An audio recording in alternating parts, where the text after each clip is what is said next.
Hello and welcome to the podcast Pitstop at Accountex 2024, brought to you by Ask the Accountant. So I am joined by our next guest. So without further ado, introduce yourself, let us know who you are, where you're from and what you do. Thank you for having me. My name's Sam Watkins. I am from the R&D community, and our mission is to get accountants and R&D consultants doing R&D in the correct way. Cool. An interesting topic, R&D. I'm actually going to be speaking over on Theatre 8 with Lord Philip Hammond this afternoon, and part of our topic is R&D.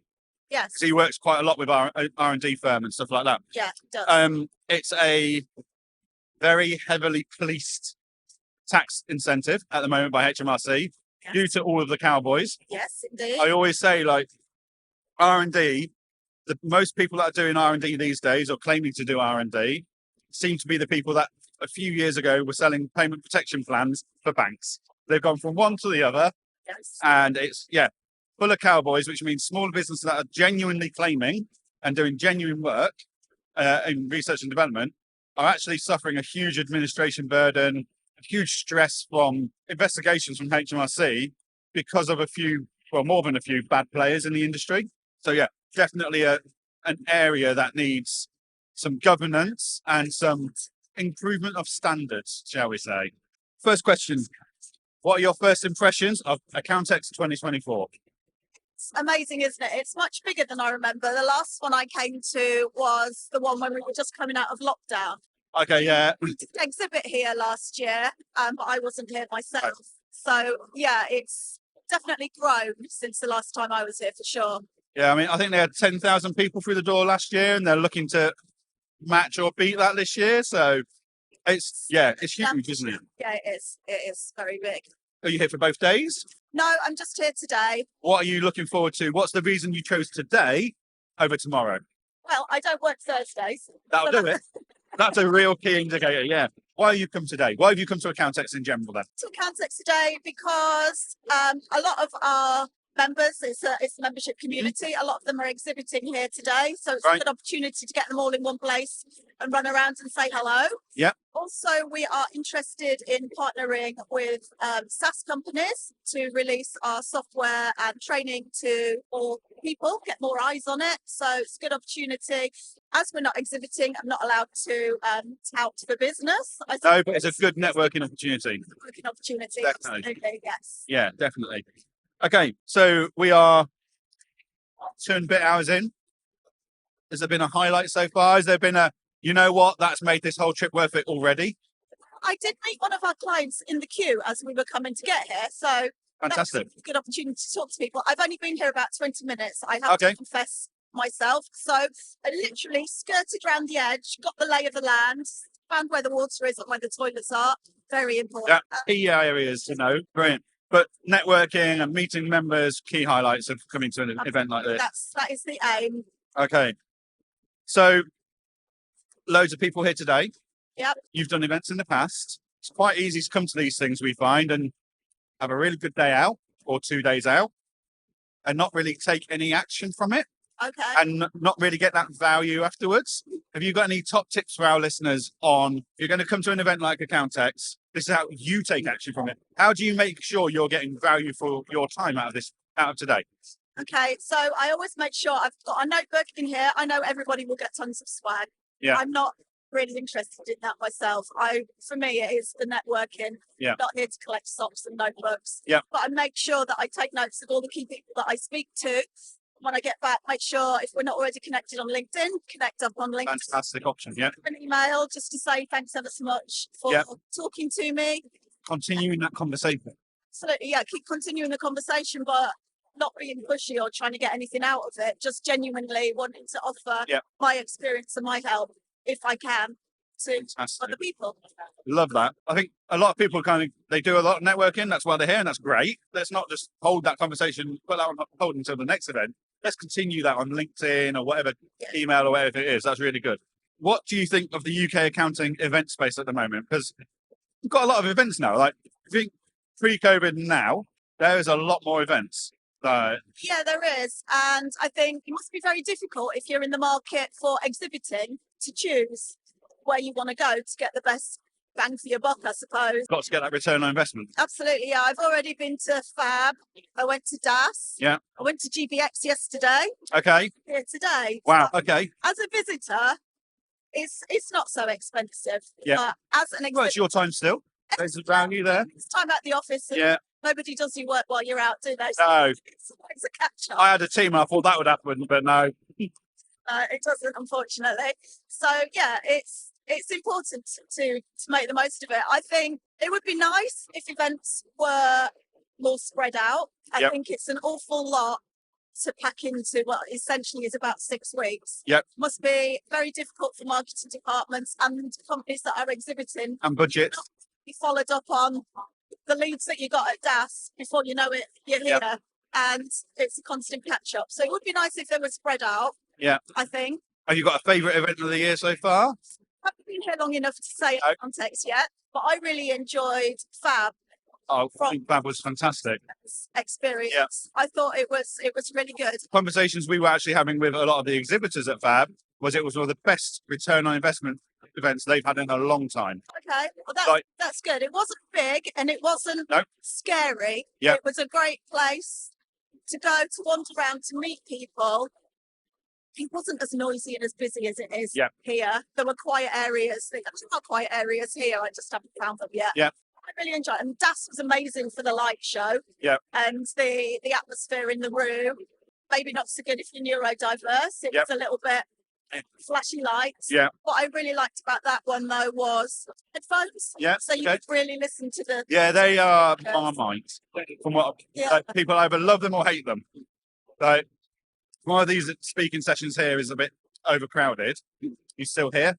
Yeah. If you overcrowd a DAS event, you haven't got a headphone to hear. So bit Marmite. They're all very unique with what they've got, and that's really nice. And what we were saying about Fab was when you come to these events, we do a lot of events with Sure, the, yeah. that's the accountant brand, but normally when you're going around, you recognize 60, 70, 80% of people. At Fab, we recognized 20%. It brought so many new people to an event because it was outside of London, Yeah. because it was different, Yeah. it was more open. I don't know what it was, but something worked. Yeah, That was great, and that's what we need.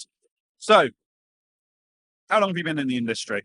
since 2018, so not long. I know, about the same time as me. What do you love about this industry?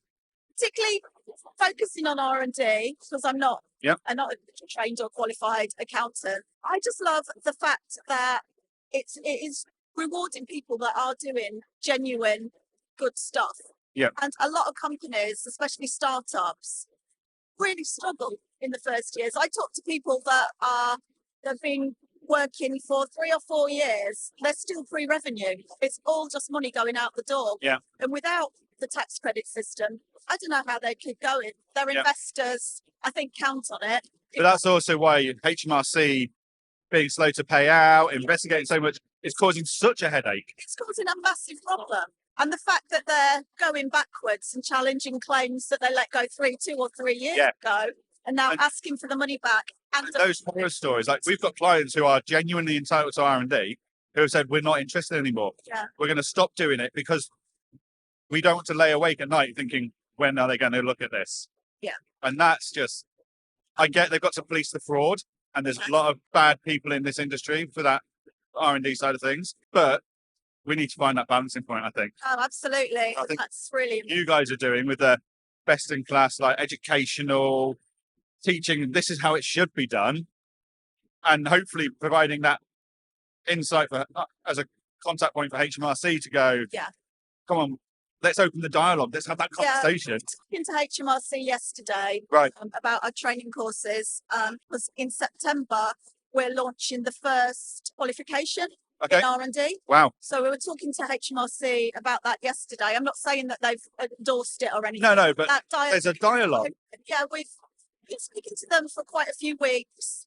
Things that they've said we're shaping the training towards. And they're also listening to us as well because they've got the consultation out at the moment and they've Yeah. got 3 ideas of how they want the R&D market to be policed, for want of Yeah. a better word. All of them have got bad points. And Yeah.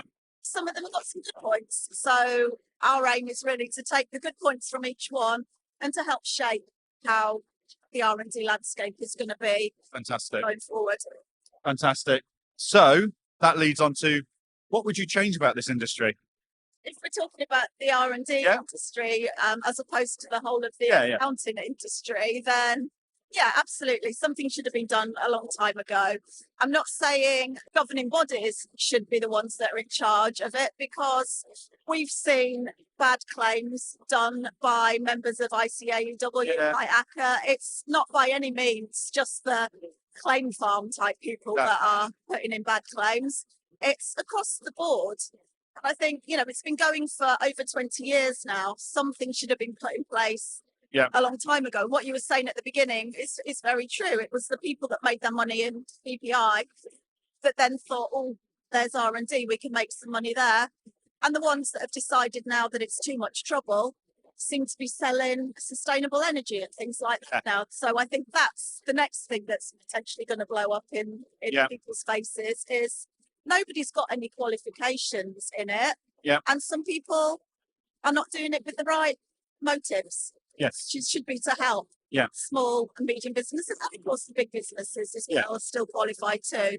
So yeah, to get rid of the cowboys and get more genuine people and get accountants not to be afraid of it, because it's a great value add for their clients and for revenue into the accountancy practices as well. And it's great for our economy. Yeah, absolutely. We need innovation for our economy to grow. Do. So yeah, brilliant. Okay, what is your ideal client? Who's the person that you would go, that's the type of person we love to work with, etc.? Well, we've got a couple of different products. We really like having the sole practitioners, because talking to them, that's quite a lonely place to be. Yeah. Whether you're an accountant doing a few R&D claims on the side, or whether you've set up as a sole practitioner R&D company. So we're there to support and provide community for those people. We have a product for practices that have got 3 or more people doing R&D within the business. And then we've got an enterprise for people that have 20 or more people. The 20 or more is obviously great because we can help a lot more people. What we're finding at the moment is there's so much mergers and acquisitions going on, as you know, and as companies are buying up other smaller companies, they're finding a great disparity in the level of training within those companies and looking at some great claims and some bad claims, and they want to get people to the same level. A bit of consistency. Yeah, and our management information reporting is a really good way for them to be able to do that. They can set them on doing the different training, they can monitor how they're getting on, they can see where maybe they're lacking knowledge by the results of the scores and things that they're getting, and they can focus their attention in that area. So for me, if I'm looking for customers, I would be looking at firms that are probably doing more than 20 R&D claims a year, with probably just 2 or 3 people maybe that are doing that, or the mergers and acquisition types where they really need to raise their standards to a particular... Go in and bring everyone on that level playing field. Yeah. Okay. What item is at the top of your tech stack that you use every day and you couldn't go without in life? WhatsApp. WhatsApp. It is, isn't it? It's such a great communication tool, and everyone seems to have defaulted to WhatsApp these days. We use, our whole community is based around WhatsApp. We've got about 150 accountants and practitioners in our WhatsApp group. It never shuts up, which is great. Yeah. It's divided up into different topics, so it doesn't hopefully get too overwhelming. We've got light-hearted ones in there as well. We've got one for what's your pet done today, and the more serious ones as well. And what I love about it is everybody is giving freely of their knowledge, and there's never a silly question, even if you think, gosh, you really should know that. Yeah.